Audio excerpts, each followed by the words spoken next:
Awesome. Welcome back to a bit of curiosity. Today we're on a different location. We're out of the office. We're here on the mountain, enjoying time with my good friend Craig Lloyd. To kind of give a little intro, Craig is a 52-year-old husband and father of 4 boys. And as a talent strategy coach, he works with a consulting firm in Salt Lake City to help companies scale and grow through better talent management practices. Craig's also an outdoor adventurer who loves running ultramarathons, backcountry skiing, rock climbing, peak bagging, and mountain biking. And there's probably several other things that we could add to that list as well, right? Probably could be. His favorite adventure partners are his own kids, who seem to share many of the same passions. Craig strives to live as authentically as possible, and as a result has some interesting beliefs and opinions about life, which hopefully we'll get into. So Craig, it's a privilege, man. Thanks for joining me. I'm happy to be I'm excited to kind of get into this. Yeah, me too. So I think we'll cover a lot of this stuff in your bio that we kind of talk about here, right? Okay. But first, let's kind of talk a little bit about leadership as a leadership strategist and consultant. What are, for those of us that are trying to hone our leadership skills or enhance those, what would you say are kind of some of those key elements that can help us improve as leaders? It's a great question. The number one thing, and studies have shown this to be true, the number one competency for leaders to develop if they want to be great leaders is self-awareness. And it's as simple as understanding the difference between who I am, what are my strengths and weaknesses that I bring to my leadership role, and how does that impact other people.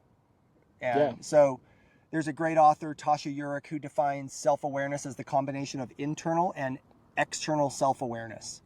Most leaders come to the table with one or the other, but not both. Okay. And so a lot of my work is helping them develop both sides of that self-awareness so they understand how to work with individuals on their team better to create stronger teams, more productive employees, and more highly engaged individuals. Okay, and that probably looks different for every individual, right? But Absolutely. But how, because as you pointed out, right, they may come to the table with one of the two, but rarely both. True. And so how do you unlock that second one? How do you help them enhance? Because self-awareness can be a really tricky thing for us to develop. Yeah. In fact, I mean, according to Eurich and a 5-year study that she did of 5,000 people, 95% of people think they're self-aware. 15% actually are, right? So I don't know that I'm surprised with that statistic. No. But when you drill down into it, it goes back to the reason that you're talking about. It's because most people don't know how to define it. And they get stuck in one or the other, unaware that there is another half to this that they need to develop. Yeah. And so as a consulting firm, we're a certified partner with the Predictive Index, and the first thing that we lean into all the time is using a behavioral assessment to understand a person's natural drives and needs. And then once you understand what those are, you start to do some self-awareness practices with these leaders and help them understand, are they leaning into the strength side, or are the people that they're leading seeing more of their caution areas and those behaviors that are detrimental to building better teams? And once you unlock that, then it's just about building practice after practice to help them develop those skills so that it becomes easier for them over time.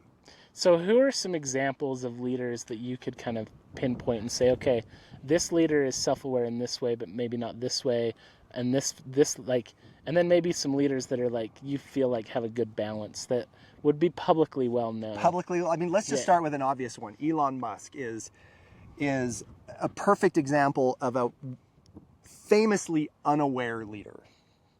That guy is internally self-aware. He knows his strengths down to a T. He has no awareness to how those strengths impact other people. Moreover, he doesn't care.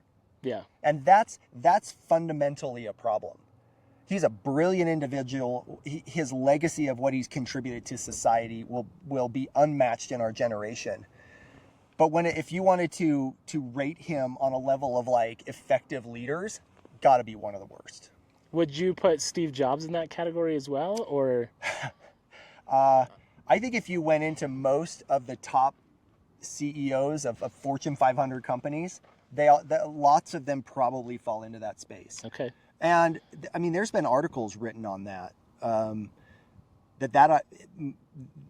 There's a positive side to that, is that they're so driven, they're so motivated, they're so internally focused on the way that they want to do things that it leads to great success, which is good for them. It's just not always great for their teams. Yeah. Right? They tend to have high rates of turnover throughout all levels of the organization. Those behaviors tend to be pervasive from the from senior leadership, executive leadership, all the way down to frontline leaders. It's a practice that just trickles down. Yeah. And so, when you start to look at some of those leaders who possess a high level of self-awareness, they may not be wildly well known, but their organizations are strong. There's a CEO of a Midwestern bank that I work with. Yeah. Nobody's ever heard of the bank. I'm not even going to share the name, but as a leader, he knows those strengths and weaknesses. And I'm talking the average employee tenure in his bank, 20 years. Like, people just love to work there, and they love working for him and the entire executive team because it's something that they have been practicing for decades. So internally self-aware people are the ones that we tend to know about as far as like executive level leaders primarily, probably. Yeah, because externally self-aware people who don't possess the internal self-awareness, they're always paying attention to how their behaviors might be impacting other people. And so they kind of live this life of chasing a behavior they don't understand or a behavior they don't recognize in themselves. Okay. And so they're always trying to be something they are not. Oh, interesting. Okay. Because all they see is the impact. They're like, when I walk in a room, if I'm overly talkative or I'm too quiet or I'm too assertive, I see all I recognize is that other people are negatively responding to those behaviors. Then I'm constantly trying to adapt who I am without really leaning into the fact that sometimes that assertiveness is necessary. So I'm probably more of an externally self-aware person. Like, I don't know. Like, that's interesting. My history with you, we all do this. We flash back and forth between the two. I think you're fairly internally self-aware, but sometimes you focus too externally self-aware. I think and you that's beat yourself up for it. I think that's a fair assessment. You actually beat yourself up for it, which you shouldn't do. Oh, thank you. So no, I think that's So how so in your own life, in your own practice, would you consider yourself balanced in these two areas? Oh, I'm part of the 15%. I think the second you say that, you're out of it. Here's one of the things that I've learned throughout all of my time trying to explore this space is that none of us, true self-awareness is not a finish line. It's a practice. Yeah, sure. And we ebb and flow in and out of it. And I wouldn't say for me that it is something that I move in and out of based on certain events in my life, and as a response I'm self-aware for a year or two, and then maybe I struggle for 6 months and then I bring it back. No, I would say it turns off and on from day to day. Yeah, and that's sometimes fair. from meeting to meeting. In fact, I was doing a 4-hour long kind of training session with an executive team at a local car dealership. And somehow I completely lost the external self-awareness that they were fully checked out after 2 hours. They were done, over it. And I just hunkered down into my own natural leadership style and facilitation style. And I just pushed through to the end. And their response was nothing short of, yeah, let's not ever do that again. Yeah. So you lost them because you were too internally self-aware. I was just too locked into my own behaviors. Yeah. And I wasn't paying attention to the room. And I think we naturally lose sight of that. Sometimes we get lost in the room and we just start adapting, and then everything you're trying to accomplish goes out the window. Sure. So I'm a self-prescribed Simon Sinek fanboy. That's great. Love Simon Sinek. Simon wrote a book, Leaders Eat Last, right? Yep. Have you read it? No. Okay. Well, But then I probably will now. Then I can't pick it apart too much. But I think like the concept, right? Like leaders eat last is really like, okay, we're putting our team first. He leads into the book really talking about the Marines specifically, and he had a lot of experience with the Marines. He was overseas with them and kind of watched how they treated, and a lot of times the corporal, the admiral, the leader was the last one to come in to eat, right? Like he was the one making sure that everybody was taken care of, right? Like it's all about it's really about like team before country. And he talks a lot about that in that book. And but it's really this mentality of like, okay, I'm putting team first. Is that strictly an external, like is that an external self-awareness, or is that kind of a balance of both? I'm not sure if that's even a self-awareness practice as much as it is a taught leadership practice that his experience with the military expected. But like and you'll have to read the book, and not having read the book, we can't pull examples specifically, and I'm not fresh enough on some of the examples, but he pulls business leaders, right? And shares some experiences with like when in downturns, when the company's maybe struggling, like these leaders will give up salary or bonuses and so that they can keep their team, their people employed. And so he loves kind of highlighting some of these businesses where they never laid off people because they didn't care about the share price or any of that stuff. It was really all about like this is community, this is family, right? Like our employees are family. We're going to do everything that we can. And to the extent of some people were pooling, some people were like, hey, I'll take a break on my 401k, or I'll take a pay cut for a period of time as long as I still have a job, right? But a lot of it came top down. Yeah. And really that was the approach of, okay, leaders eat last. Like I've got a client that's a climbing gym, and they've had some lean years. They've struggled, and finally the owner said, you know what? I'm going to forego my entire salary because I want to make sure that this thing stays afloat. I want to make sure my people are paid, and I'll step aside and give the consulting where I need, but it's about the people. Is that... This is just me, and I could be wrong. I would say that's less about self-awareness, and it's more about other leadership competencies that are required to be a great leader. Okay. I would also say I have such a respect for leaders who do that. And at the same time, I go, well, of course you're going to do that because you can. Of course you're going to do it because you can go a year without a salary and your personal life is not impacted. Right. And so it's cool and it's a wonderful gesture, and I applaud them and I think it's amazing. But if you look at the street, though, it's completely opposite. Like we've incorporated too much Welchian economics to where it's like, oh, we're going to have a bad quarter.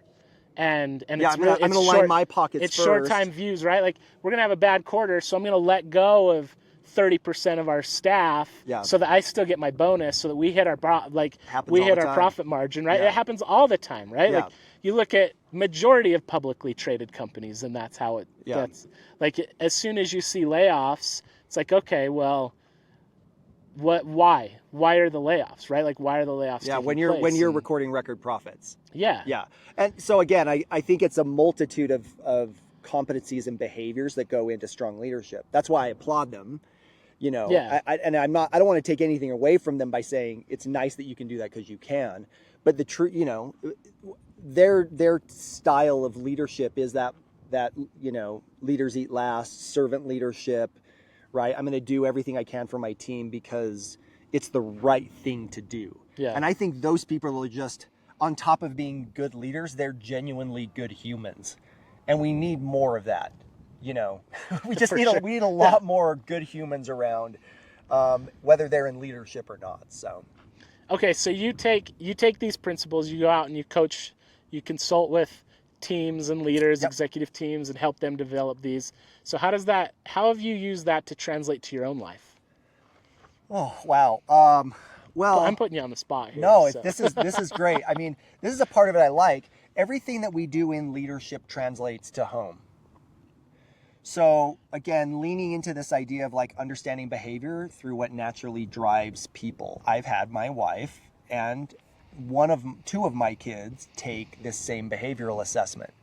And what you find is that there are some surprising insights that you can leverage to adapt your parenting style so that you connect with your spouse and your kids better. Interesting. And so here's an example I mean by that. This is not a surprise to you or probably anybody who's going to watch this, but I am a highly extroverted person. Yep. I am a big picture thinker. I don't get caught up in the details of things, which the backside to that is sometimes I struggle to follow through. And that I get energy from connecting with people. Yeah. Yet I have a 15-year-old who is literally the exact opposite of me. A good, in fact, I asked him right at the end of summer break, like, what was your favorite part of summer break? We had done some fun stuff as families, a couple vacations, we went camping. His response was, all of the days that I didn't have to do anything. Like, literally, I didn't have to leave the house. I didn't have to do this. And he has pushed back on us as parents on some things. It was difficult to get him to go and take his test so he could have his driver's permit. It's been just been like I've having to push him out the door to go practice driving. Yeah. And at first, before I had him take the assessment and really lean into the data, I was just going off of my own parenting style, lack of self-awareness, and going, but I would do it. Why can't you? Yeah. Your older brothers did it. Why can't you? Yeah. But his two older brothers are a lot more like myself and my wife than him. So what I learned from him is this is a child.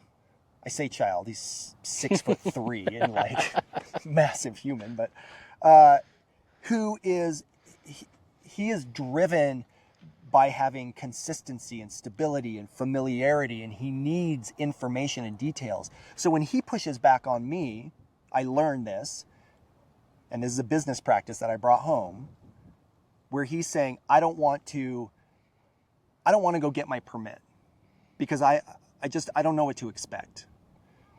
And as parents, I don't get caught up in the details, so my natural response is don't worry about it. It'll be simple. Like, This is easy. You're going to pass. It's not going to be a big deal. You've done the studying. It's easy. That's not good enough for him. So how I corrected that from a parenting perspective is when he asked that question again, I looked at him and I said, Max, here's the deal. Here's exactly what's going to happen. We're going to drive down the DMV. It's going to take us about 30 minutes. We're going to walk in the door. There's going to be a kiosk. The guy's going to point us to a line. We're going to go step in that line where we're going to go to another kiosk and a guy's going to take your picture. You're allowed to smile. From there, he's going to give us a little ticket with a number on it. And we're going to wait in the back of the room, even though there's chairs everywhere. We're not going to sit in those chairs because it's the DMV. It's icky. We're not going to do that. We're just going to stand here. Eventually, they're going to call our number. Probably take about 5 minutes. We're going to walk up. You're going to do an eye test. He's going to ask you a few more questions, and then he's going to hand you a piece of paper where you're going to walk over to that side of the room, and you're going to sit down in front of a computer, and you're going to take the test. If you don't pass, you're going to take it again. You'll pass it at least the second time. You're going to walk up to the front. They're going to give you your permit. We're going to walk out. And he looked at me, and he went, okay. And all of that pushback for a month was gone because I simply took the time to meet him on his level and give him what he needed in that moment. That's super fascinating because I don't think your son's an anomaly by any means, right? Like I think we see that a lot more in our youth today, right? That they're reserved because they have this concern or fear of the unknown, right? Like, and I think like I love that you spelled it, like you went through every single step, like in great detail right there. Like you just laid it out to all of us, right? Like, and it went exactly as I told him it would. Now, luckily I had that experience because I had done it a year and a half before with another kid. But sometimes we don't have that experience and we have to do a little bit of research. Yeah. And I think when we identify that in our children, that when they're pushing back on us, they're not necessarily saying no. What they're saying is, tell me more. Yeah.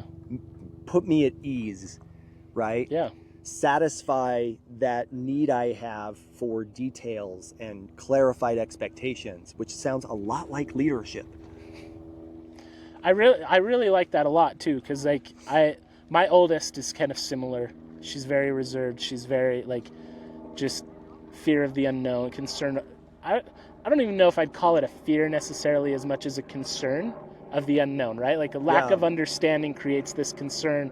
I'm not sure what's going to take place, right? Like, So do I really want to put myself out there? Because then there is like, maybe there's a fear of failure to some extent, right? But, I think that's a fascinating way to look at it. So, you said something interesting there, and we see this in employees a lot too. Sometimes employees will come to us and they'll ask us a million questions, and we think they're being difficult. And what they want is information so that they don't do it wrong. Because there is a natural fear of failure with people who are like that. People like you and I, right, where we don't get caught up in those details. But yeah, but for you, failure, but it's different. For right? you, like a mistake and failure isn't like it's not like crushing. It's like, okay, well, I guess I won't do that again. Let's wind it back up. Let's go. And it's just easier for us. Yeah.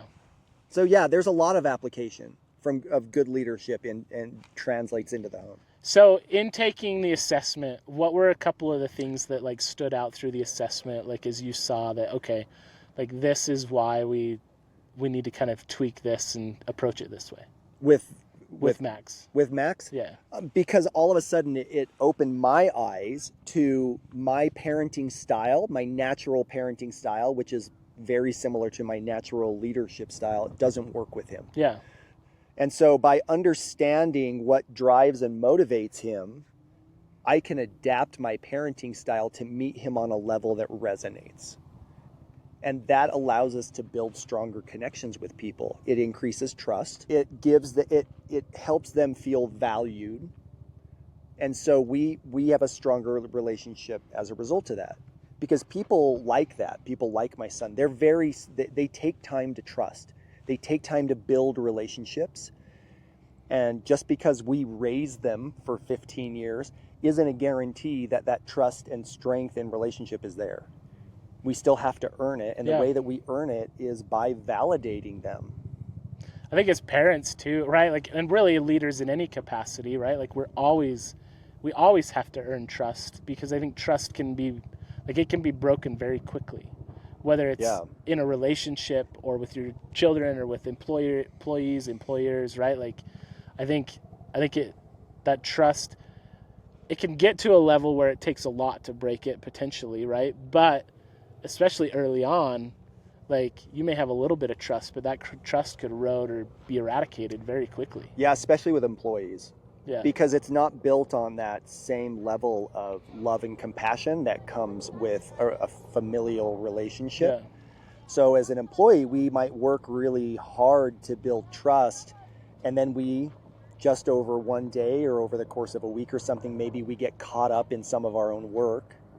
And I have examples of this as having been in leadership for 25 years, where I get self-involved. Not selfish, just self-involved in my own projects. And then I stop paying attention and being externally self-aware to the needs of my employees. And that trust erodes really fast. Yeah. And so there's just, it's a constant practice to maintain.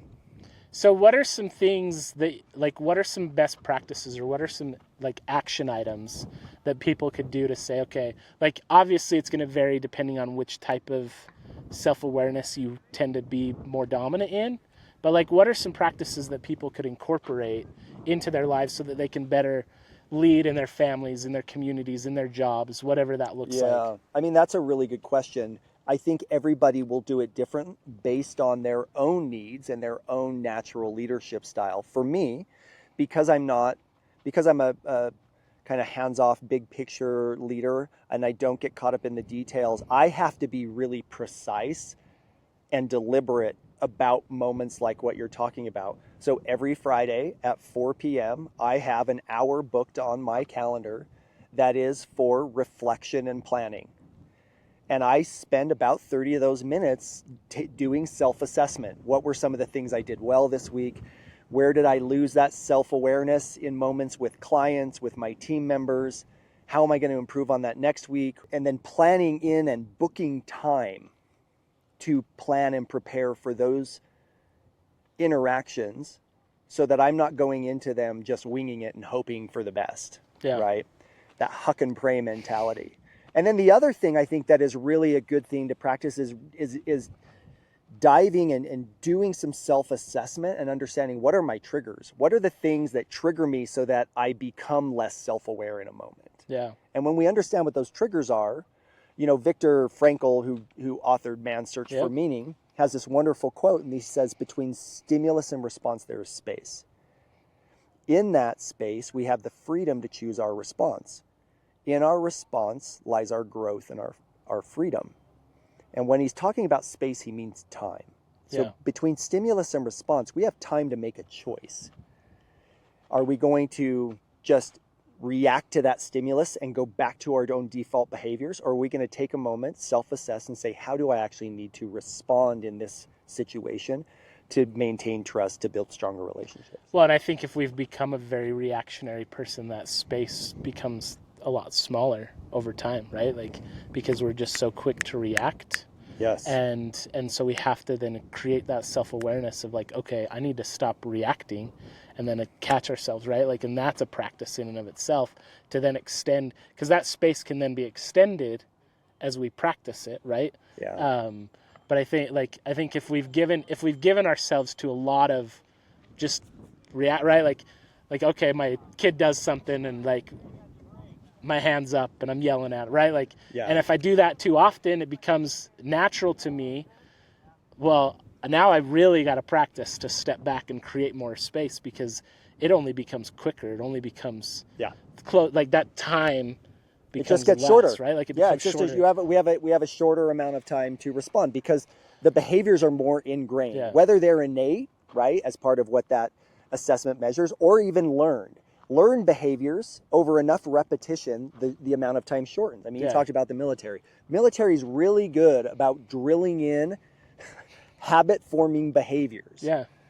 And I've worked with a lot of ex-military in leadership, and they will be the first to admit, they'll say things like, I'm trying to break down 25 years of habitual behaviors that I learned and were reinforced in the military. And they're not bad. This is not a knock on the military, because they were the right behaviors to have for the military. Yeah. They're not the right behaviors to have as an executive working in a hospital. Right. Or a car dealership, or some of these other other professional businesses. Yeah. And so they have to break those down, because they're now detracting from their ability to be effective. And so that's part of what we work on, is like, okay, how do we break some of these down, because it's not working for you. Yeah, I was in a conversation with a friend of mine, and he's like, yeah, I have two emotions. I'm angry or hungry. And oftentimes they're tied together. And he's right, but he's a military guy, right? And that's really telling, because he spent 20, 30 years in the military. Yeah. And so you have to be trained to be fairly reactionary, not to the point of anger per se, right? But you've got to react and respond very quickly. But then when you're there with your kids and your family, you got to react and respond a lot slower. Yeah. And after 30 years of practice, we don't just turn that off. No. It's not a switch that you're like, oh, I don't have to, I'm not going to do this anymore. Or when you come home after your weekend away at like with the National Guard or whatever, right? Like it doesn't just switch off. But well, and the same thing applies to leadership. I mean, you have these professional leaders who have spent decades building a company, furthering their career. And they've sacrificed time with their family. They've missed the baseball games. They've missed the gymnastics. They've missed piano recitals so that they can further their career. And what they also don't realize isn't just that they're missing things, but in an effort to be successful and become a successful leader, they're also building habits and practices that translate to the home. And so I tend to find that good parenting translates to good leadership, and vice versa. And I guess it just goes back to that same concept of like, if we can all just be better humans, then we'll be better leaders. Yeah. And it begins there. Yeah. So I think that's a great segue into kind of community, right? Like how does enhancing these leadership skills help us improve within our community? I just think when we're more mindful of ourselves and the impact that we have on other people, we naturally then take a little bit more time to consider those around us. We see a neighbor whose yard maybe isn't as nice as the rest, and instead of judging them, maybe we become inquisitive and we start to ask what's going on, and we find out that maybe they're dealing with some hardships. And so instead of being judgmental, we learn about their situation and we pitch a hand, and where we gather other people around us. And I think that it's that same thing applies. Like when you take more time to understand your own place in a community, then you begin to see where other people fit into it, even if they're wildly different from you. Especially.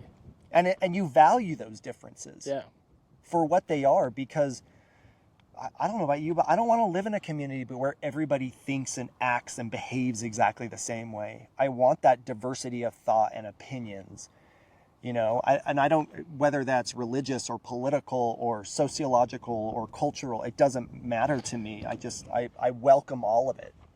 Yeah, no, I think that's great, right? Like, and that's a powerful thing for all of us to develop better awareness of, right? Like, is how much diversity really benefits us, right? Like, George W. Bush said as president, right? Like, one of the great things of America is our faith and our diversity, and it like being like, I think we are the most religious diverse like nation on the earth. Yeah. And that's a powerful thing. Like, we talk a lot about the U.S. being a melting pot, whatever, right? Like, but we need to take that melting pot concept and translate that into, okay, now let's see each other where we are, right? And see each other, right? Literally, instead of just, oh, they're other, right? Like, you bring up the neighbor, right? Like, how judgmental we get, right? Like, and that judgment is based on a few things, but it's primarily based on fear.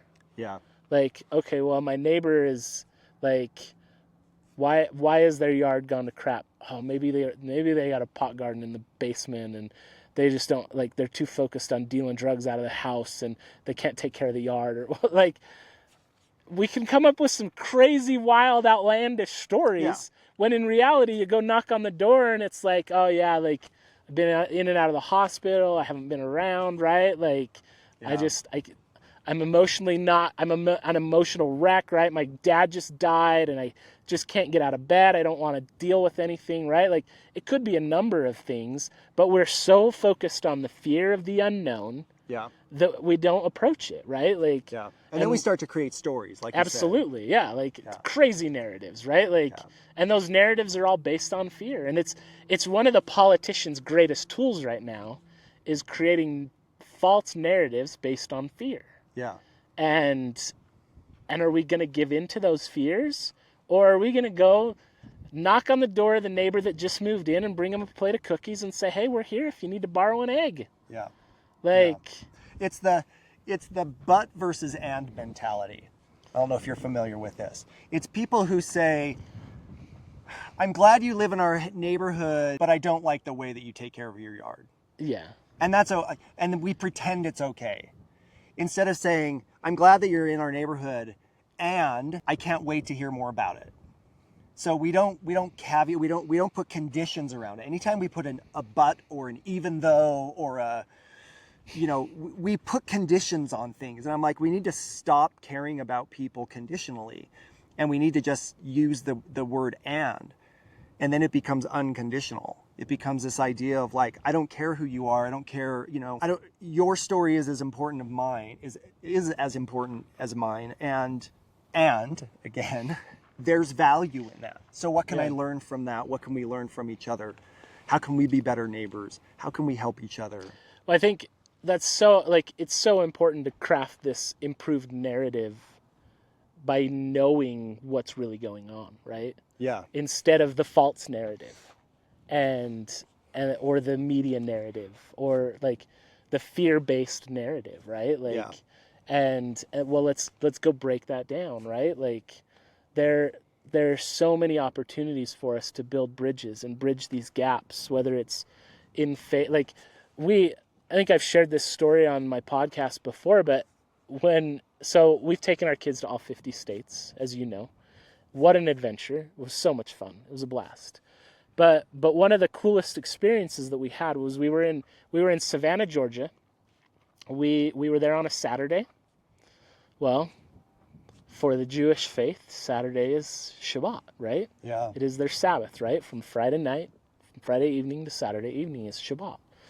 Well, I told him, like, I said, let's go find, like, there's a synagogue here. Let's go to synagogue. Yeah. Let's just go sit in We're going to be extremely reverent, respectful, and let's go learn. Let's just go enjoy it. And we went, and it's the oldest synagogue in the United States. Wow. In Savannah, Georgia, and they were having a celebration at the time. I think it was their 197th year as a synagogue, right? And it was the coolest thing. It was okay, this thing is about as old as the founding of the country, right? And my kids just soaked it up, and they came up to us afterwards, talked to us, and they invited us to come into their food hall with them, and eat lunch with them. Yeah. And so we're there eating a kosher meal with a bunch of Jews as members of the Church of Jesus Christ of Latter-day Saints, and they're there welcoming us, inviting us. We're just conversing about life and everything, and my kids had this great experience of connecting with the wonderful hospitality of the Jewish people. Yeah. And it was phenomenal. Yeah. And it's moments like that. They've had several moments like that as we went about these journeys, right? But it's just so good to see people where they are. Yeah. And so my children are not going to grow up with anti-Semitic beliefs or views, because they've seen the people, they know the people. Yeah. I have a couple really good friends that are Jews.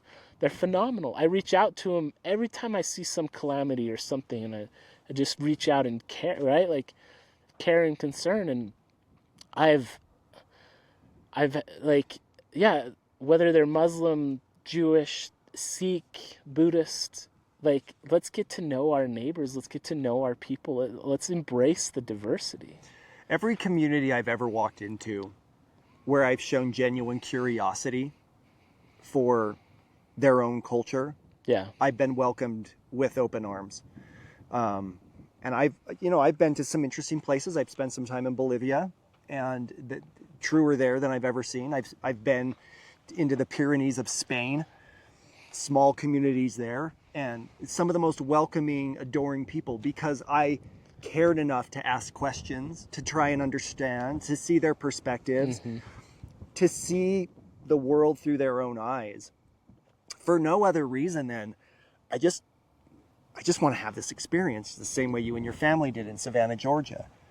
And the response you get, that, again, my experience, 100% of the time is they will welcome you in. Always. And you will leave with a totally different perspective on life. Yeah. I think we have a very jaded past as white people, white men specifically, right? And deservedly so, because there's been a lot of things that have been done, colonization, right? But if you look back at this and let's learn from our mistakes, right? Let's learn from the past. And it's okay, what was done wrong? Well, we can't go in and take over a place and force people to believe a certain way, right? Because we consider them heathen, because they're different than us, and then force feed them, okay, can we go in, can we help improve their lives? Are there things that we can do, provide clean water, provide better food? Are there things that we have the means to do to help improve their livelihood? Yeah. But are we going to force feed our beliefs? Are we going to force feed who we are to make them lockstep become just like us? And that's where colonization is really has done horrible things across the globe, right? And or apartheid or any of these things, right? There's a lot of jaded things, slavery here in the United States, right? It's forcing, it's using control and fear and dehumanization that creates problems and doesn't build communities, it destroys them. Whereas we can flip the script and we can start creating safe places of conversation, places of inquisition, places of curiosity, right? Yeah. To really start to know people. Yeah. And break down a lot of those barriers, not to necessarily convert them or to indoctrinate them or to go dogmatism, but to just know them and befriend them. No community, no country, no culture no company has ever been hurt by opening their minds to a diversity of thought and culture and practice. Like, nobody's ever been hurt by that. Things have only been advanced. Absolutely. There's you cannot find an example. Now, when one side of those, when one side or the other begins to push it beyond a healthy practice, to start to exert of respect, control. That's where things break down. But as long as all parties involved maintain that level of curiosity and trust and contribution, you do the research. You'll never find a single organization that has been hurt by that. And that can be an entire country. Yeah. Right? Like, it just doesn't happen.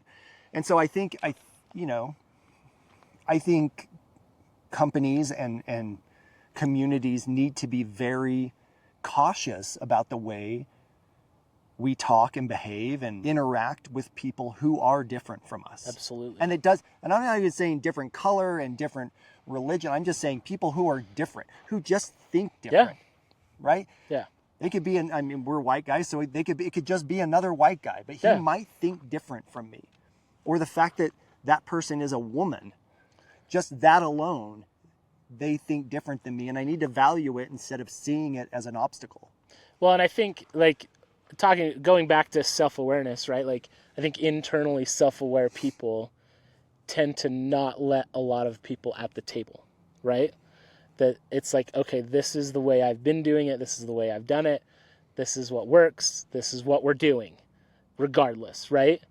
Whereas those that are a little more balanced will take into consideration the alternate opinions, right? And I think, and that's where, like, things become really healthy and beneficial, is when alternate opinions can come. Yeah. And then we can really advance technology, community, problem solving. Like, we can really overcome a lot of these other challenges by taking in diverse thought. Yeah. And so even aside from faith or race or any of these other differentiators that are visible maybe on the outside, gender, whatever, right? Like, there's a lot of differences on the inside.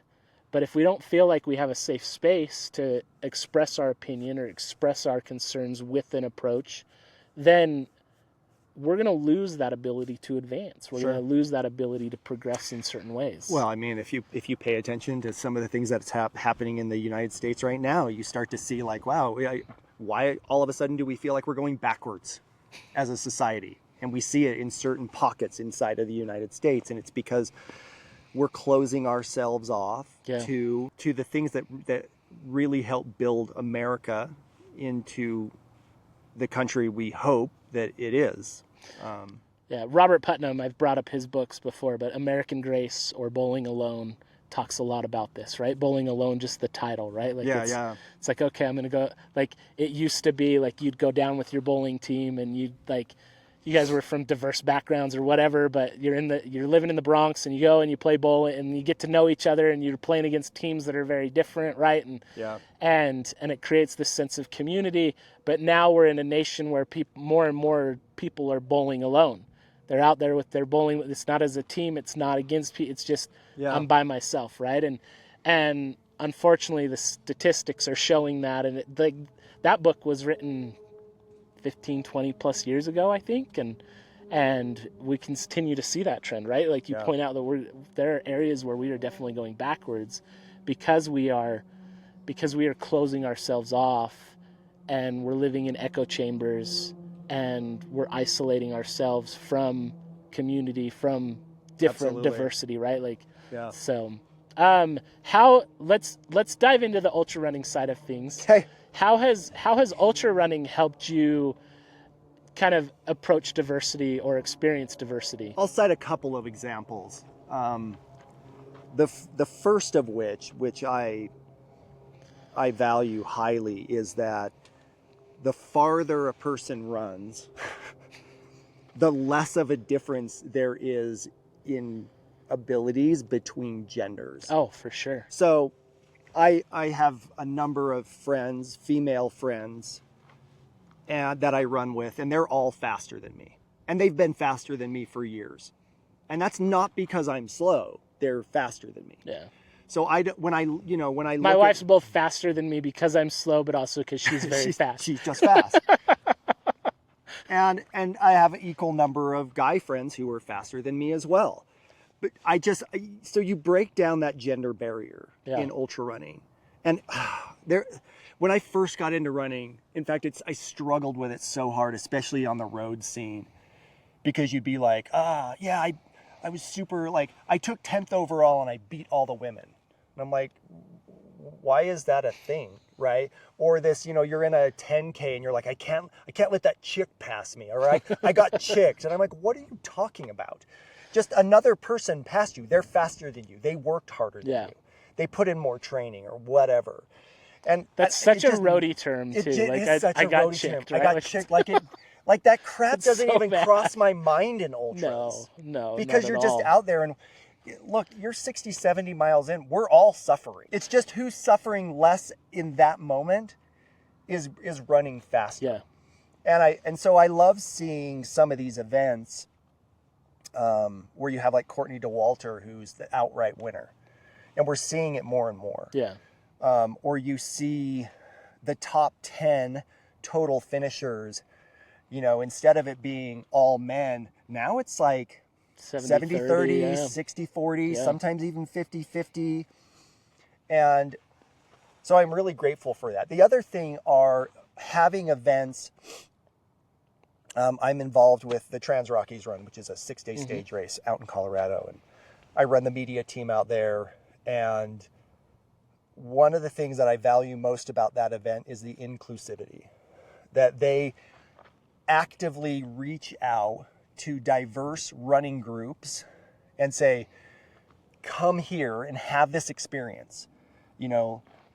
Harlem running group and some of these other kind of East Coast based inner city groups where they're now bringing really strong runners from, communities of color, and they're coming out in small groups and they're having this experience because many of them haven't ever been outside the city. Right. They've never run in the mountains, and now you're putting them at 12,000 feet on day 2. Here's some oxygen. And I look back now and I think some of the people I've met through that, like I stay in touch with them, and that was 3-4 years ago. And REI's done a lot of stuff along those lines too, in getting people. Even our national park system has done a lot. Like, let's get every child into a park. Let's get them out of the city, right? And let's go after maybe the underprivileged communities so that we can create more diversity in the outdoors, because historically the outdoors has been a very white dominated activity, affluent white dominated activity. And so now bringing it to these communities and bringing these communities out to these experiences gives them a sense of connectedness and that they don't necessarily have on the streets, right? Or in some of these more urban areas. Well, and you see that running's for everybody. Absolutely. It's not a weighted average of who can be a good runner and not a good runner. It doesn't matter where you live. It doesn't matter where you're from. Right. It just depends on the amount of work that you want to put in. Yep. And anybody can do it if they're willing to show up and commit themselves to the training and everything else. And there's nothing more rewarding than being out on a course with a world full of people instead of just this singular kind of thing, which is weird to say because we live in Utah, and we lack some of that diversity. So which is why I actually like to travel and race and things like that, because you see it a lot more. Yeah.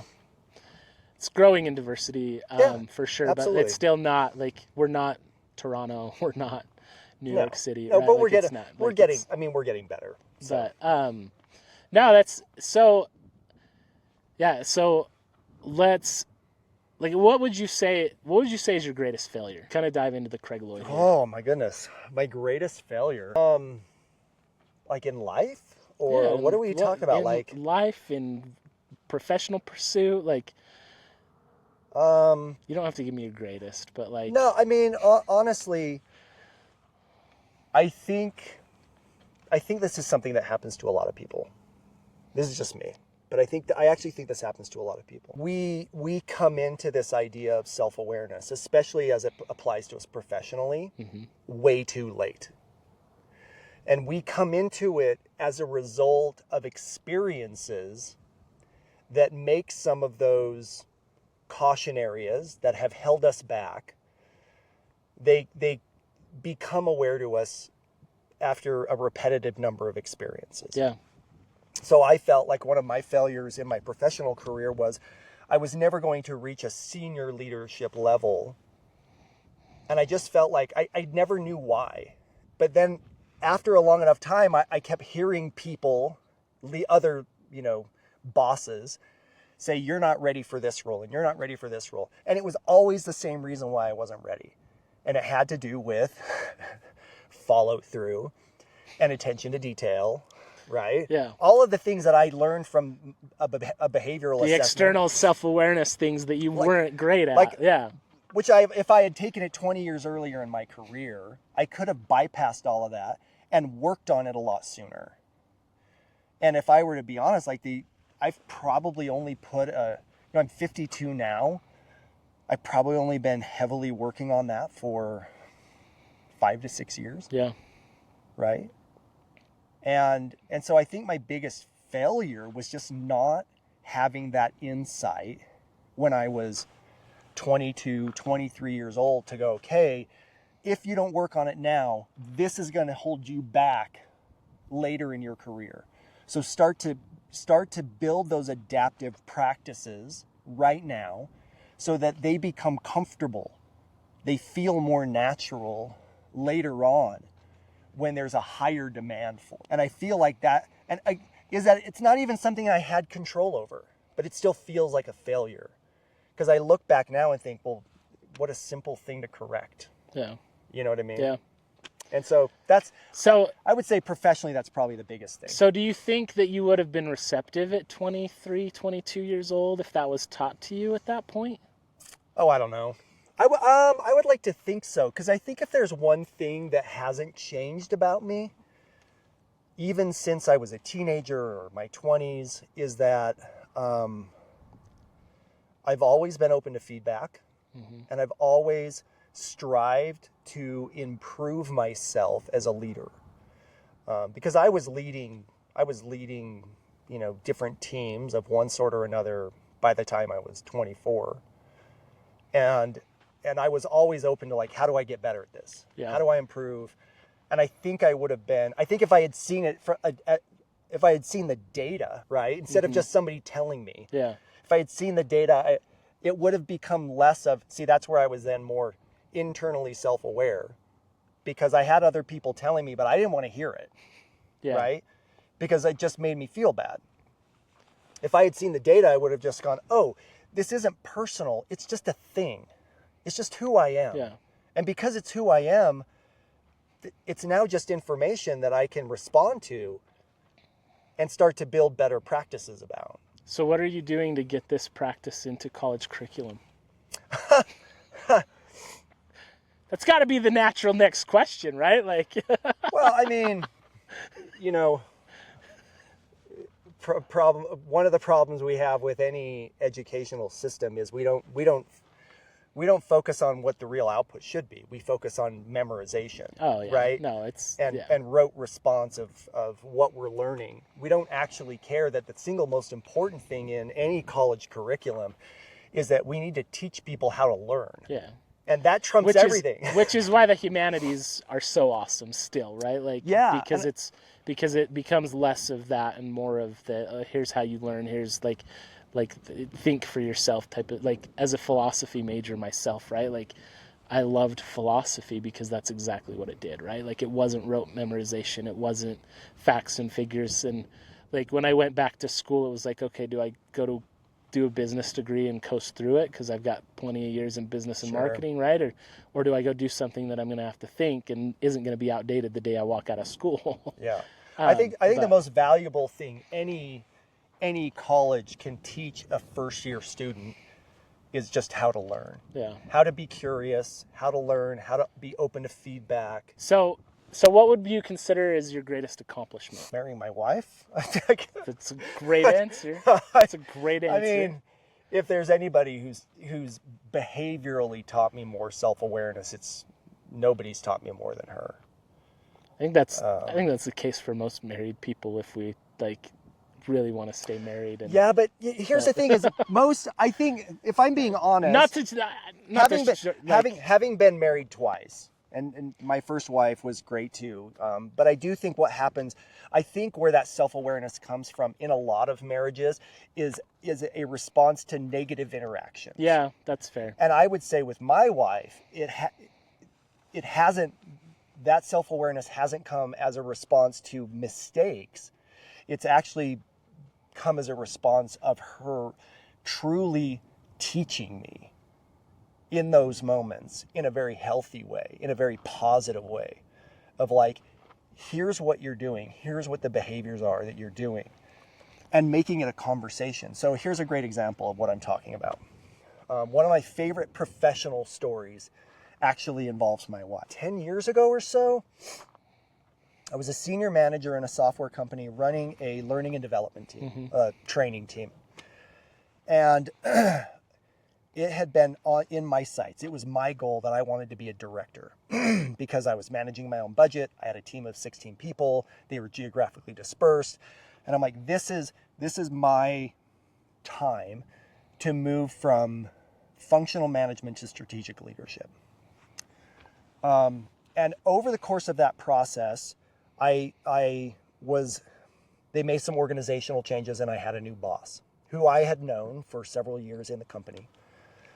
And she sat me down and said, I know it's your desire to be a director. And I'm telling you right now, it's not going to happen. And here's why. All the things that we've talked about. So I went home very upset, angry, and I started talking to my wife. And she said, why do you want to be a director?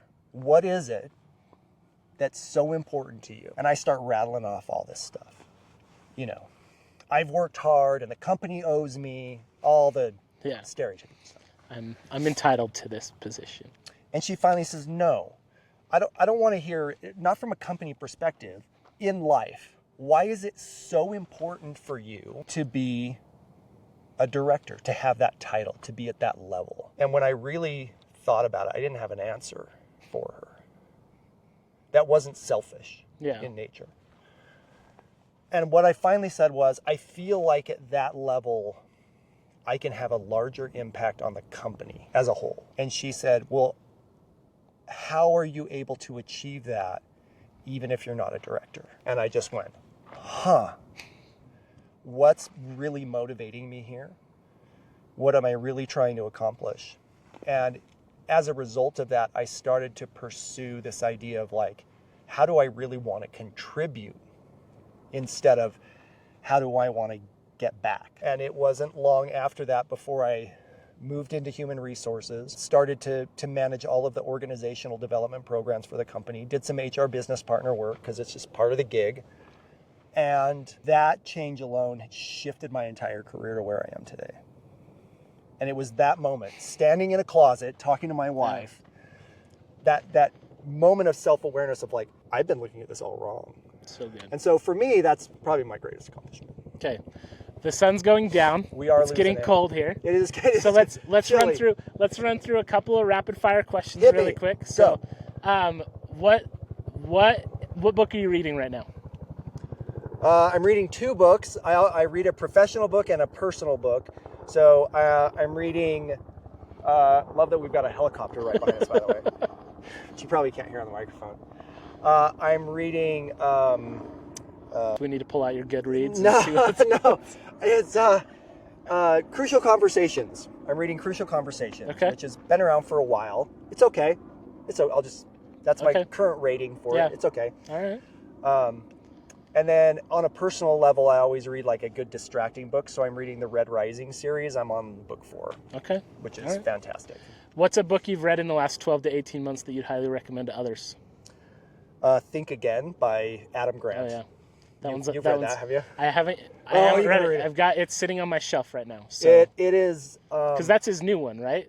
No, Well, that's actually, his, that's his older one. It's his older one. I've read yeah. Think Again. Yeah, it's his new one that I've got sitting. Yeah, that I want to to read his yeah. new one too. Yeah. So No, either Think that Again's or great. either read that or Insight by Tasha Eurich, which is all about self-awareness. Okay. Absolutely amazing books. Yeah, I will throw all of those in the show notes, but yeah, I want to check out the Tasha one for sure. Cool. You've mentioned it already like 4 times. So. Yeah, I think she's amazing. She's a research professor. So it's all data-based, just like Adam Grant. It's all driven by studies and research and data. And like I just eat that stuff up. So okay, if you didn't live in Utah and you could live anywhere, where would you live? Italy. Okay, a specific part? Dolomites. Okay. That's easy. So, like, I could do that, no problem. What? Yeah. Okay. When my kids are gone, when my youngest is almost 13, and when he's out of the house, my wife and I will undoubtedly move and most likely go to Europe. The Dolomiti is amazing. Like Yeah. it's phenomenal. Never been. Yeah, it's phenomenal. And I would still live dude, there. You would love. You'll love it. You'll love it. Okay, so you live in a place you haven't been to yet, but where have you traveled? Where's the best place you've traveled? Either the Pyrenees in Spain Okay. or Bolivia. Okay. Love Bolivia. Both of those you called out Cochabamba. earlier, so. Yeah, absolutely. Yeah, I called them out for a reason because they're Yeah. just. I'm not sure I would live in Bolivia, visit as often as I could, but I would live in the Pyrenees in Spain for sure. So I as know well. you know Ben Light. He's been on this podcast, but he brought up the Pyrenees. That was his location. Yeah, Pyrenees are amazing. Yeah. Yeah, and probably for a different reason. He loves them from an adventure standpoint. Yeah. I love them from a people standpoint. Like the culture there, the people there are just unmatched. It's awesome. So, what else are you working on? Anything fun, exciting outside of your professional consulting? No, I'm at this phase right now where I've got 4 kids. Loving being a dad right now. 3 of them are teenagers, and they're busy and they're fun and they're like I'm having so much fun being a dad. Like that's just the big focus. Okay. So. If people want to connect with you, where can they do that? LinkedIn. My LinkedIn profile is Craig Lloyd. Instagram. My Instagram's pretty much solely about running. So I'm currently sort of injured, so there's not a lot going on with my Instagram. But I would say those are probably the 2 main places to find me. I have a YouTube channel, Trail and Ultrarunning is my YouTube channel, and so I post adventure stuff. Again, I got to get back on the adventure wagon, but Injuries are rough, but a little bit. So you just have to post more mountain biking stuff now. yeah, yeah. It still Nobody wants to watch me though. the Like trail side the of guy things. slowly riding down the trail, trying not to fall over, versus these guys hucking 60-foot road gaps. Fair enough. A little different. Fair enough. Well, Craig, it was a pleasure. Thanks for joining us. That's great. So, again, a bit of curiosity. Thank you, Craig Lloyd. You bet. Thanks, man.